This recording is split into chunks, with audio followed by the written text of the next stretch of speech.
I want you to call your mind back to earlier this year.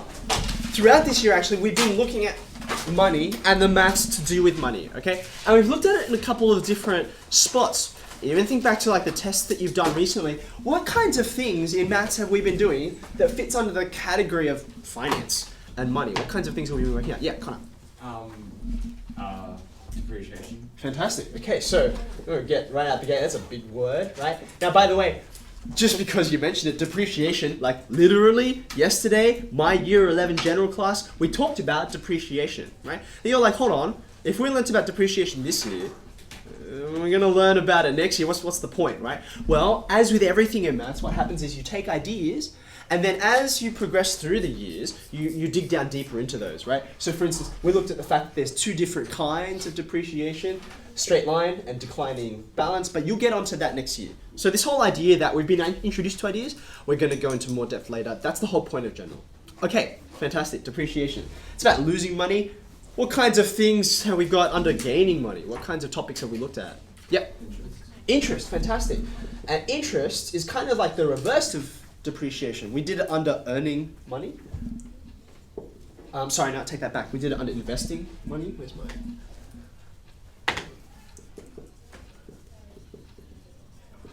The idea being you put the money in the bank, or you buy some shares, or you do something like that, and then you get a return, okay? Did we look at anything else apart from interest, depreciation? Income, fantastic. So, you want to be earning some money. This is what I was referring to before. And there's lots of different ways to earn money. You could get a salary, you could be casual, you could do it on commission, and so on and so on and so on. Okay? Probably one more major thing that we're missing under here. Any thoughts? What are we missing? Yeah. Fantastic, very good. So when you're buying things, right?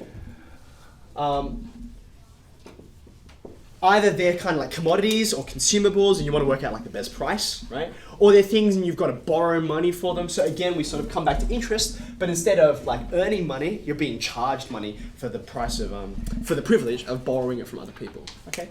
So we've got all of these ideas that we want to cover and explore by means of spreadsheets and not just have to crunch through the numbers ourselves, okay? So when you have a look at this, which seems like the most natural place to begin, like this order is kind of random. Chronologically, which of these do you think has to happen first before any of the others? Income. Very good, income. I think it's exactly right because, let's have a look at it. You can't buy anything if you don't have any money in the first place, right? You can't put money in the bank if you haven't earned it. So these sort of come after you've earned some money, right? And then you can't have depreciation, something of yours that's losing value, before you've bought something, right? So depreciation, probably that's going to come last, all right? So let's think about income then. Income is what we're going to have a look at today. Hands up. How many of you have a job? Hands up.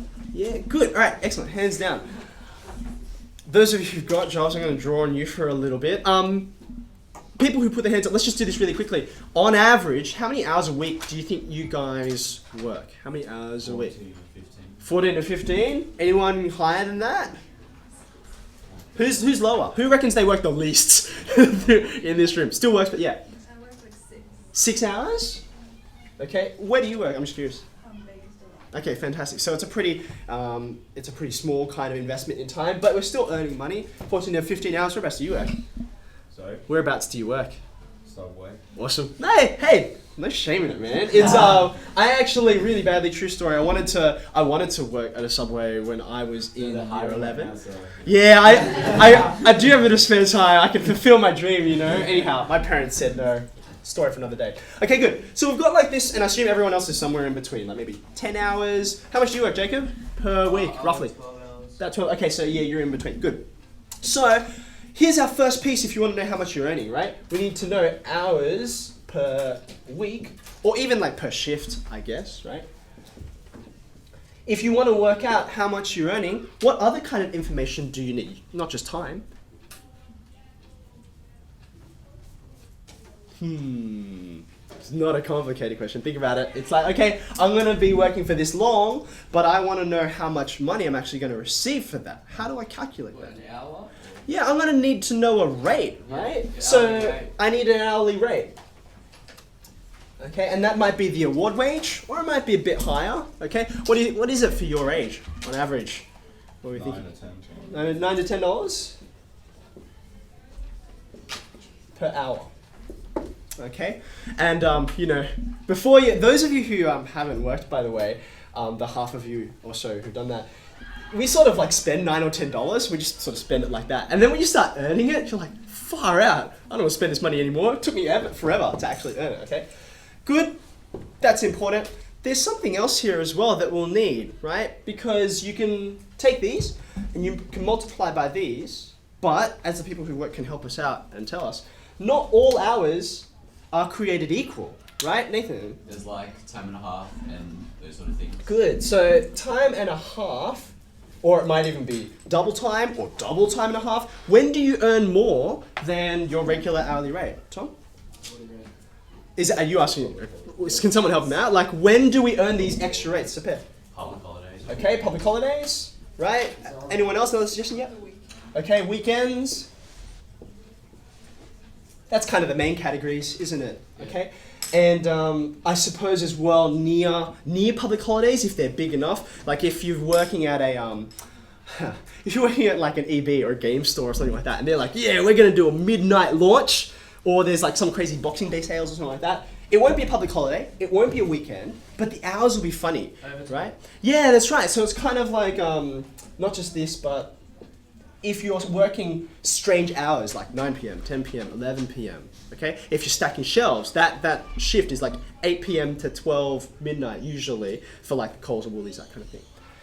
So here we go, 3 pieces of information, right? If we know 1, 2, 3, we can work out your income, yeah? Okay, so open up Excel if you haven't already. Start your spreadsheet up, and we're gonna call it a wage calculator, because that's what I'm trying to determine on the basis of all of this, right? Now, like I said, you are more than welcome to put in your own information on this, right? If you have your own job and your hours and you know that. But if not, or you're just too lazy to think about how much did I work last week, okay, you can refer to this data. So let's have a look at it step by step. You've got your hours here, and it's broken up across the days of the week. Now, this has only got 5 days a week. If you work on weekends, go ahead, put those in, that's fine.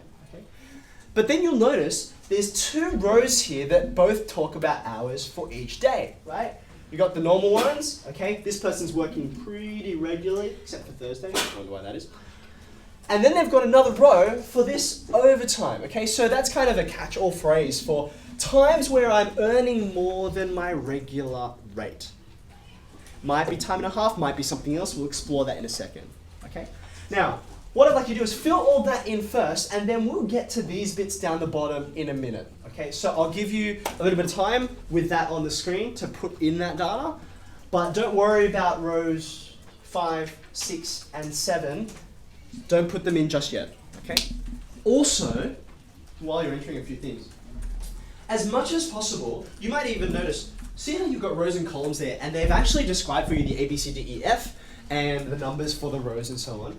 If you can, try to have yours really close to what we've got. It won't matter ultimately, it's just a position thing. But that way when you're reading the formulas that I'm gonna put up, your formula can be exactly the same as what we're all doing together, rather than like off by 1 or down by a letter or something like that, okay? So if you have wage calculator, that title right up in the corner in cell A1, and hours here, and you can see, for example, you want your first number to appear in B3. If you've pushed everything down a little bit, it won't be in B3 anymore. It'll be somewhere else. And it'll be fine, but your formulas will look a little bit different to the rest of us, okay?